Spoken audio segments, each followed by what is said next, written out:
โอเคเอาเจริญพรตอนนี้ใกล้มาถึงประตูใส่แล้วขนาดนี้ไหมคนได้เท่านี่เงียนว่ายังนี่ ฮะ ลงเงียนเขาเห็นยัง ฮะ มอซอยเวียงจันทน์เนาะ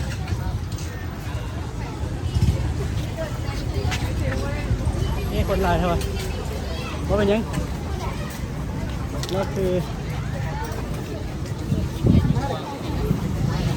ฮัลโหลฮัลโหลมอซอยเวียงจันทน์บ่ ได้ โอ้มีแต่คนหน้าตาดีอันนี้น่าจะเป็นกำลังเลิกเรียนนะเล็กน้อยกำลังเลิกเรียน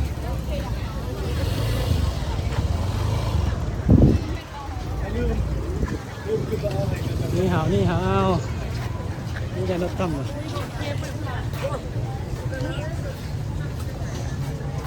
โอ้พอดีมาตรงเวลาเพิ่นเลิกเรียนนะ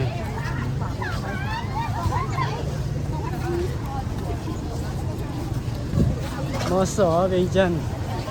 โอเค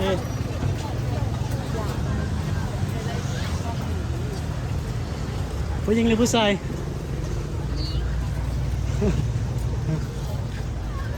Where are you from? I come from Laos. ว้าวเฮียนยี่มอยังนี่ มเจ็ด มเจ็ดก็คือมหกเนาะ นะ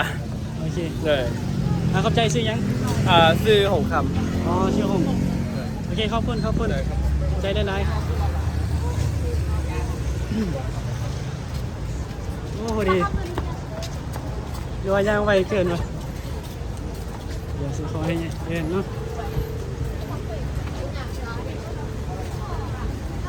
ไอ้คำว่าม.7 ก็คือม.6 เนาะในเมืองไทยก็คือม.6 กำลัง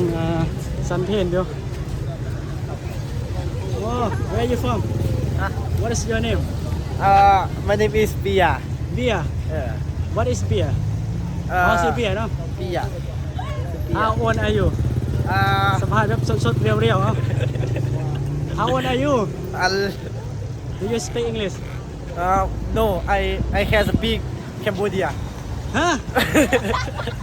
Okay, show some words from Cambodia. Cambodia. เว้าเบิ่ง อย่างว่า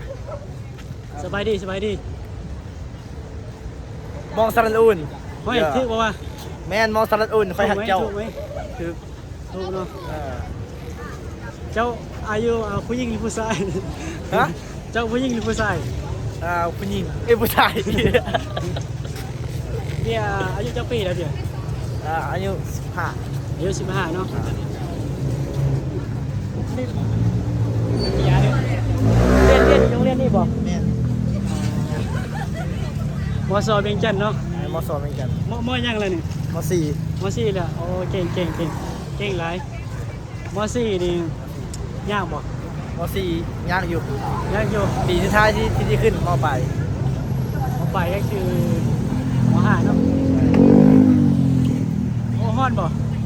อยู่ไทยนี่ฝนบ่ตกแต่มาเมืองลาวนี่ฝนตก เวลาฝนตกตอนเช้าร้อนตอนแรง ดีกันเนาะโอ้นี่อันนี้สิยัง Do you speak English ฮะ พูดอังกฤษได้บ่ บ่ได้ พูดอังกฤษได้บ่ไม่มอซี่เลยว่าภาษาอังกฤษบ่ได้ บ่ได้เขาเป็นคนลาวดิ เสียฟอร์มแนะนำตัวเป็นภาษาอังกฤษบ้างไม่ โอ้โหเขาเป็นคนลาว เขาซื้อยัง สุด เจ้า ต้น ซื้อยังต้นได้ยังปีละ 13 ปีมซี่13 ปีคือว่าแสดงว่าเรียนไหวเนาะ แม่น อยู่บ้านใดอยู่นี่เวียงจันทน์ได้บ่ อยู่ในหอม ฮะบ้านเจ้าอยู่ไส อยู่ในหอม เอาคิดว่าอยู่เทิงเด่นบ่แม่นบ่ บ่บ้านเราอยู่ในหอม อ๋ออยู่ไสอยู่หอม หอม หลวงพี่บ่รู้ไหมอยู่ไสเนี่ย หอมในเฮือน ห้อย โอ้ตลกเนาะเดี๋ยวหลวงพี่อันนี้ข้อคำคมเนี่ย บ่ฮู้นะ ซื้อต้นบุรีคำคมมานี่เจ้านะ คนนั้นคนดังคนนั้น ฝรั่งคน เป็ นั้น นผู้หญิงผู้ชายล่ะ ผู้ชาย คันผู้หญิงอยู่บ่ได้เด้ ผู้ชาย มันจะว่าให้นะเดี๋ยวพี่เอาลงTikTok จบ เดี๋ยวจะเริ่มไปเปิดTikTok ซ่องเลย ซ่องบ่ทิ้งไปเลยคนต่างถิ่นคนเป็นภาษาไทยนะ คนต่างถิ่น คนต่างถิ่น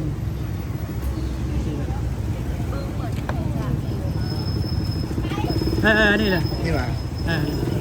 เดี๋ยวหลวงพี่จะลงเมื่อแรงนี่เมื่อแรงนี่จะซื้อยังค่อยเริ่มเลย ปิยา เอาซื้อเบียร์นะเบียร์กับต้นนะอันนั้นเป็นยังอันนี้คือมอซี่เนาะมอซี่หรือมอหกเฮ้ยตัวโอเคน่าจะไม่มีใครละชื่ออะไรนักเรียนสกปนไปถ่ายได้ดู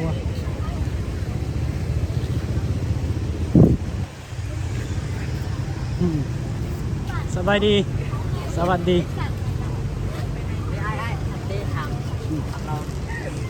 ว่าวันยังอันถ้าคุยไทยผู้หญิงแล้วโยมมันจะมาให้ ตัวบ่ให้ไทย แม่นเพราะว่ามันบ่โอเคปานใดถ้าผู้หญิงถ้าผู้ชาย เลย คุยลมได้อยู่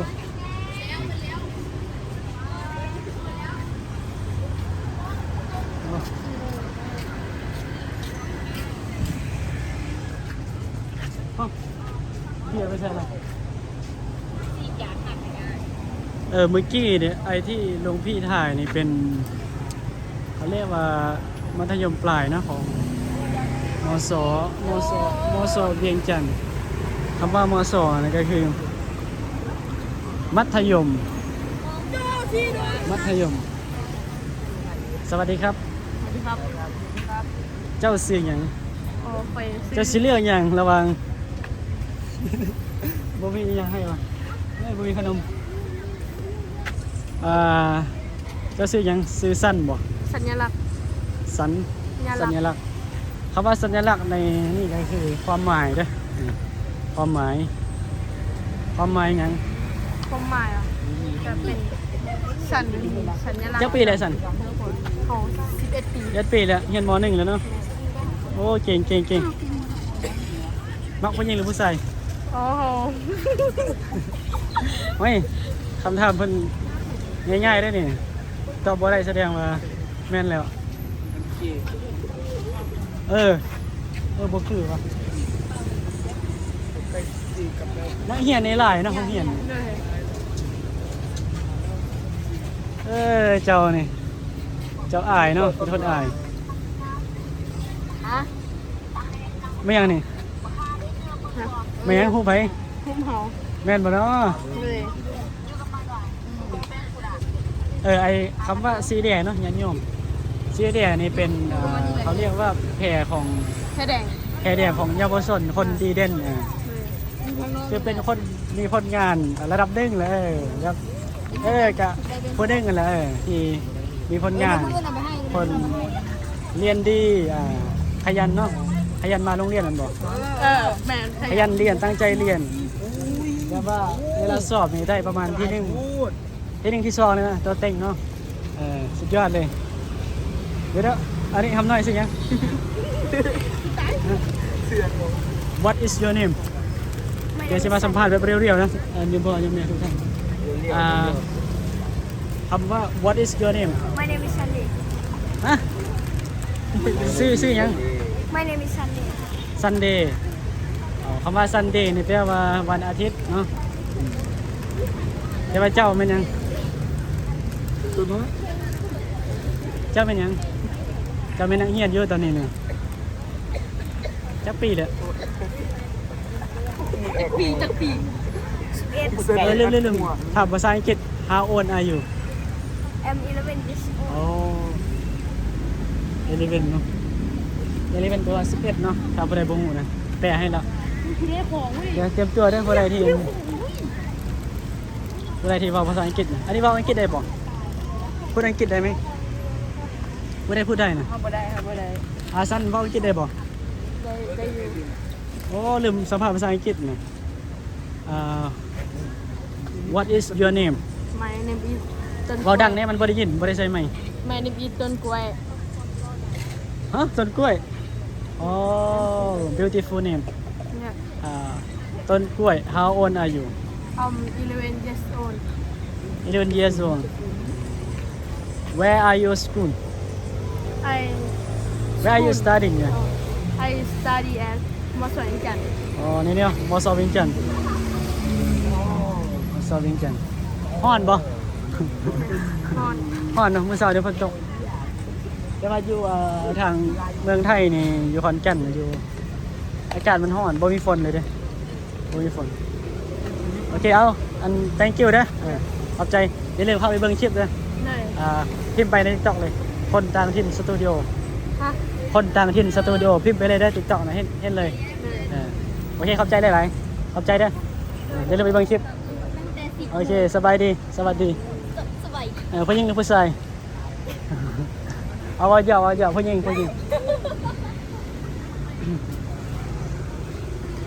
อันนี้จะเป็นนักเรียนที่ดีเด่นเนาะคำว่าแพรแดงเนี่ยย่อมาจาก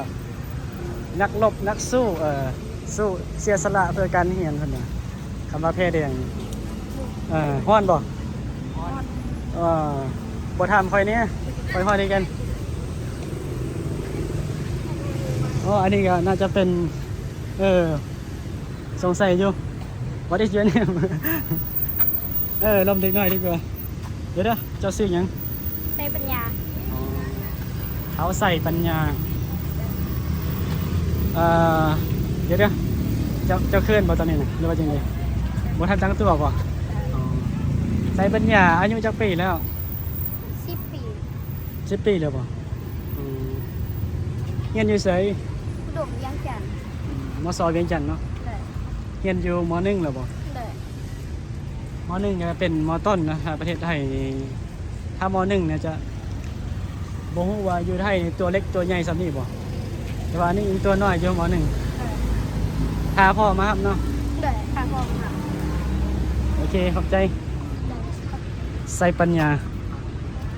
โอ้ไปเจ้าโรงเรียนนี่มันติดกับประตูใส่ได้อย่างพ่อยังแม่นะด้านหน้าบ่เป็นด้านหลังนะนี่ด้านหน้าบ่ด้านหลังเนาะอันนี้เป็นหลังประตูใส่บ่หน้าประตูใส่เลยเนาะมันจะเป็นโรงเรียนเนาะโรงเรียนมสเวียงจันทน์เลยหลวงพี่หากระหูไหมอยู่นี่เคยยินได้ซื้อเจ้าอยู่ไสเหรอบ้านเจ้าอยู่ไส อยู่ถุงก็ได้อ่ะ โอ้อยู่ไกลเนาะ เลย ขอบใจได้อไสเอาอย่าลืมเข้าไปเบิ่งคลิปเด้อครูบาถ่ายลง TikTok พิมพ์ไปคำว่าเล่นอีกหุ้นจาก TikTok บ่นี่คนต่างถิ่นสตูดิโอ ได้ โอเคเนาะ เอาขอบใจอ๋ออันนี้สไตล์แบบเงียบๆฮะอันนี้เพราะว่ามื้อนี้ฝนตกตอนเช้าเนาะมันก็เลยอากาศหนาวเนาะร้อนบ่อ๋อถ้าผู้ใดมาครับ จะซื้อหยังซื้อหยัง คือธันวา อ๋อชื่อธันวาขอบใจธันวาธันวาน่าจะเป็นผู้ชายเนาะเป็นผู้หญิงตอนนี้จะใช้เวลาจะนิดหน่อยเนาะเพราะว่าหลวงเพื่อนแกไปก่อนแล้วเนาะเดี๋ยวจะโทรหาแกกันอันนี้คือหน้าประตูใส่นะตอนนี้พาโยมพ่อโยมแม่ทุกท่านทุกคนมาถึงที่ประตูใส่แล้วเนาะ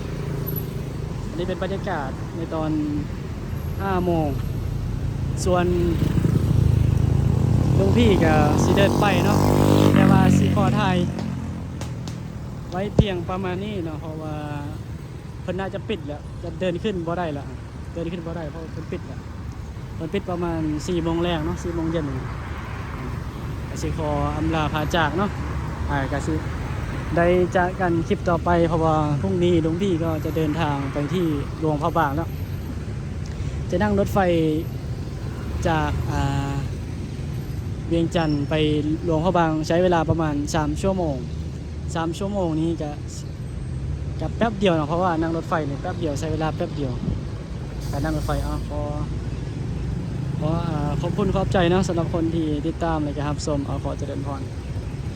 ในการคลิปต่อไปเนาะยังพอยังไง